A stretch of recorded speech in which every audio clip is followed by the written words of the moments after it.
Ready na ba ang pansit? Topo sisig pa ulit. Di na ko makahintay, gutom na ako at galit. Easy lang muna Rocky, hintay ka na lang sa net. Meron dyan para kay Otto, vegetarian pinabet. Caldereta very good, bawal dito ang bagnet. Gusto ko na kumain ang katsak ko'y sumakit. Tapos na ang umaga, hindi ka sa tanghali. Sa oras ng hapuna, ito na ang pangulam. Huwag ka nang magalit kung ito sobra o kulang.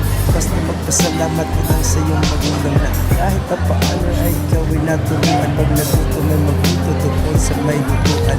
Punta ka sa Sky Bar, order butter chicken. Beautiful life, what a fucking living. Pagkatapos ng pop, sana merong cake. Asarap na sundutan ng watermelon shake. Tapos na ang umaga, lumipas ang tanghali. Sa oras ng hapunan, ito na ang pangulam. Tapos na ang umaga, lumipas ang tanghali. Sa oras ng hapunan, ito na ang pangulam. Tapos na ang umaga, lumipas ang tanghali. Sa oras ng hapunan.